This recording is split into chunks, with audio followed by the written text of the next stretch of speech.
Hello everyone. This quick video is to go over how you monitor student progress in the online high school. Okay, so this is the class progress screen that you get to through the progress menu in your classroom in the online high school. You'll see that you'll have your students listed alphabetically by name, or you also can search either by first name or last name if you're looking for a specific student. This is really just a menu that you kind of glance at to help you figure out where your students are. What you're looking for is consistency. So like when I look right here, I see these kids are all in the 14 to 16% range. I know that's about where my kid should be. But then I see something like this where this student has only 6% progress and they have an F. So that's a quick indicator for me that that's a student that I need to look in on. On the last slide, we indicated a student that might need help. So once you click on that student's name, it pulls up their full progress summary. And you'll see that this page right here, the progress summary page, has lots of different information you could look up for them about their activity in the online high school.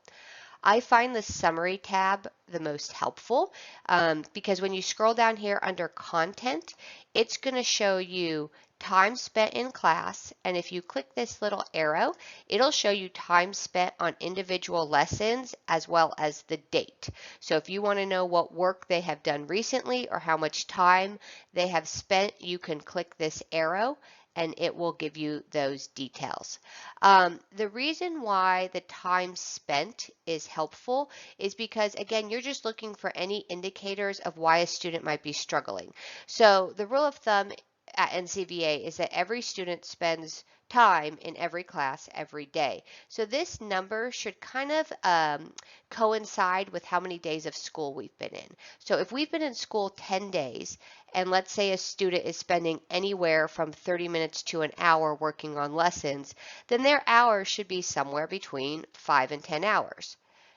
If I come and see a student spent only 3 hours and then I start looking to see maybe they're clicking through lessons, maybe they're not logging in every day, that's an indicator that when I'm talking with the student and the learning coach, I can discuss with them maybe the problem is how much time they're spending in class. So this is very helpful right here.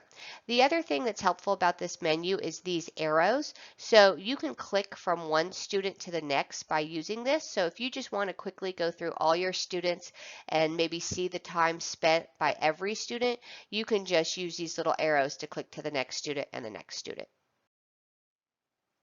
Another great way to kind of just see what a student is doing in the online high school is to view as the actual student. So if you go up to Tools and click on Class List, it'll pull up your class list. Again, you can either search for the student using their first or last name, or you can just click on the name of the student. But what you want to do when you're in this is pay attention to these little arrows. When you click these little arrows, it brings down this drop-down menu, and one of them says View as User. This will let you see the screen exactly as the student sees the online high school. Okay, now the one thing I do have to say, if you're viewing as a student, and you'll know that you're viewing as a student, it'll say impersonating up at the top underneath the student's name, is that you don't actually want to open up any lessons. You can click on the content menu, you can click on their grade menu, you can look at things, but you don't actually want to open up any tests or any quizzes, anything like that, because the computer thinks you're the student. The reason why this is helpful is really for this screen right here. Okay, this is what the students see, but this also helps you see, wow, this kid has 23 overdue assignments. So, I can click right here on the overdue and get the full list. If I wanted to send it to a student, I could just email a screenshot of this to the learning coach and the student and, let them know we have some concerns about progress. But this is helpful just to kind of get this image right here. Plus, viewing as a student is also helpful. If a student ever emails you that they're having a tech problem or something won't work, you can quickly go in as a student, see what they see, and help troubleshoot from there. All right, hopefully this was helpful on how to view student progress specifically in the OHS.